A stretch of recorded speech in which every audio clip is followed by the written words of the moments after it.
How's it going, guys? It's Uber Jack here with another video for you today, and this one is quite a big one.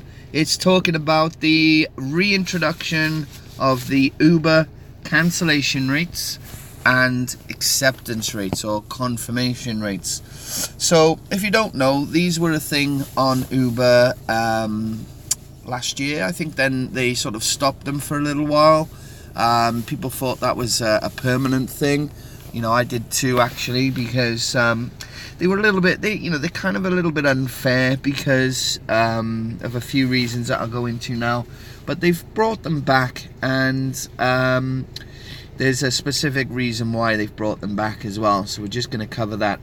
So let's just get into it then. So here, what you're looking at is my homepage, my profile homepage. This is where you can see your current stats, if you like. So you've got your rating there in the top left, 4.98. Yes, that has come down from a 5. Someone 1-starred me the other day, no clue why, no feedback, nothing. It's gonna happen, you know. Good news is I won't be paired with whoever that was again, so not too bothered about that, to be honest. But you know, let's talk about what the video is actually about, and that's the confirmation rate and the cancellation rate. So my confirmation rate there currently is 77%, as you can see in the middle. If we just click on that, this will give us a little bit more detail. So it's saying that I'm at 77%. That's gone up 16% between the 16th of April to the 16th of May. It says how many trips were requested, how many were confirmed, how many were declined. You can go into the trip history for even more detail again. And also then you've got a bit more information here talking about how confirmation rate is calculated. So let's have a look at that. So your confirmation rate is the percentage of trips you confirmed over the last 30 days. So when you get a trip come through to you, you can either decline it or accept it. Now if you decline it, that's going to affect your confirmation rate. If you accept it, that's going to affect your confirmation rate too, but in a good way. It's going to push it up. Why confirmation rate matters. So this is what Uber is saying why it matters. High confirmation rate means shorter wait times for customers and shorter pickup times for all drivers, so you can spend more time on trip earning. And that is true. That is true, but I don't think that's the real reason why they've been brought in. Let's just have a look at the cancellation rate, and then I'll discuss why I think they're being brought in. So my cancellation rate is 11%, a little bit higher than what I would like, to be honest with you. Trips confirmed, trips cancelled, pretty much similar to the confirmation rate screen. How your cancellation rate is cancelled. Your cancellation rate is based on the number of trips you've confirmed, but then cancelled in the last 30 days. If you had a safety concern at the pickup or your rider didn't show, your rate won't change. So they're not gonna, you're not gonna get affected if you're cancelling and it's not your fault. So if you accept the trip and then cancel it for no reason, that's going to affect you. If you cancel it because the rider hasn't shown up and you've given them the ample amount of time, that's not going to affect you, and you're still going to get your cancellation payment. And just quickly look at why your cancellation rate matters. Low cancellation rates means short wait time for customers and short pickup time for drivers, who can spend more time on trip making money. Exactly the same as the confirmation rate.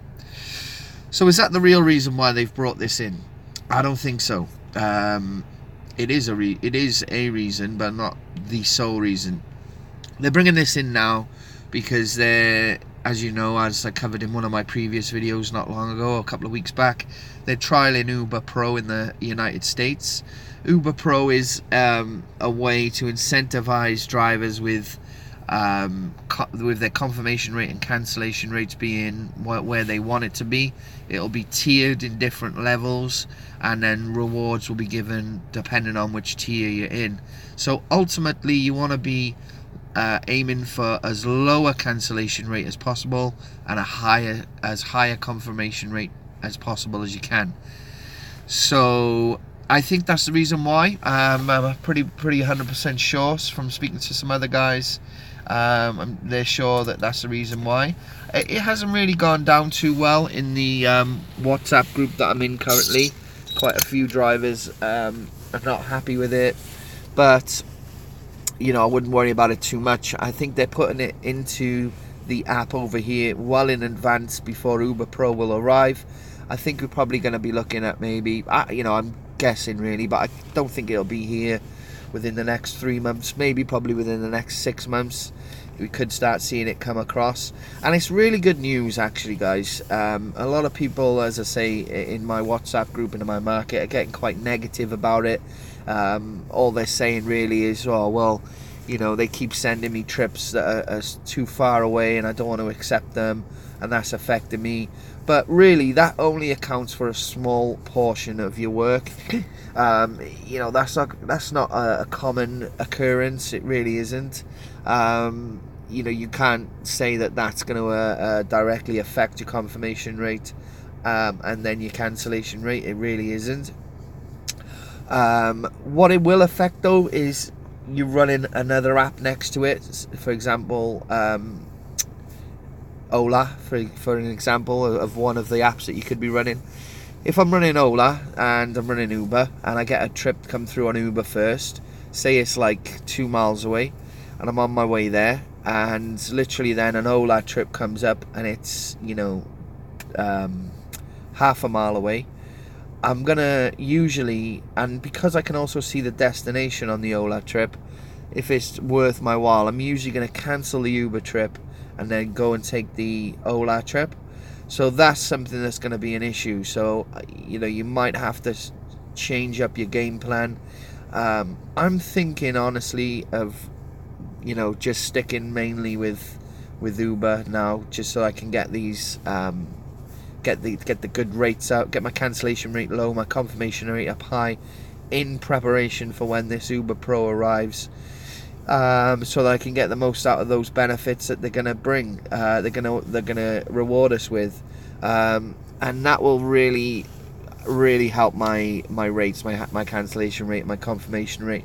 Now that I'm aware of it as well, that it's being tracked and it's gonna be used, I'm gonna be, you know, even more cautious and more aware of, you know, trips that I'm accepting and ones that I'm maybe not accepting, and, you know, try to really, you know, limit it.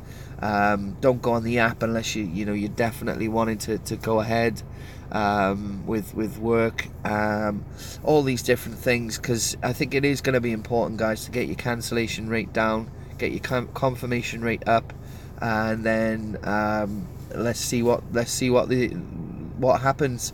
Let's see what Uber Pro brings, what the rewards are, see if they're worthwhile, because they may not be. It may be worth, you know, just sticking to the original strategy of running the two apps and actually sacrificing your cancellation rate and confirmation rate, because the rewards aren't that good. We'll have to wait and see. But for now, personally, I'm going to be concentrating on getting my cancellation rate down. I think you want to be aiming for about 5% on the cancellation rate. I'm currently at 11, and on the confirmation rate you want to be aiming for around 90, and I'm at 77. So I've not got too far to go on either of those. What I will do is I'll do an update video in a month's time, probably something like that, and give you guys a look at, you know, how the figures have changed, if I'm getting up towards that figure. Also, you know, your rating is something that's looked into, so, you know, try to keep your service as high as you can, I guess, is the motto. Maybe you don't really care about Uber Pro, which is fair enough, and you'll just keep on doing things the way you are. You know, that's completely up to you. Personally, I want to try and get my stats as good as I can so that I can reap these rewards and see if they're worthwhile. I'm sure they will be, because, you know, otherwise drivers just wouldn't really bother with the scheme, and it would flop quite quickly. So guys, it's quite an exciting time, really, let's be honest. It's good when anything changes. You know, a full reward scheme is coming into the Uber driver position now, which I think is great, in all honesty. What do you guys think about it? Did you think Uber Pro would be coming to the UK? Did you think, you know, the cancellation rates and things and that would be coming back onto the app? And also let me know, maybe if you're an Uber driver now, what your statistics are. You got better ones than me. Wouldn't be too hard, to be honest with you. They're not the best. They're not actually the worst, though. I will be honest. I've seen some guys on like 50% confirmation rate, even lower. Cancellation rates up on 30%. They've got a lot of work to do, I won't lie. So I'm not feeling too bad about these figures. I think within a month or two I could get them to where I want to have them, if not sooner. Guys, thank you for watching once again. Appreciate everyone that takes the time to watch my videos. Hit the like button if you can. Subscribe if you're new, and I'll catch you on the next one. Many thanks.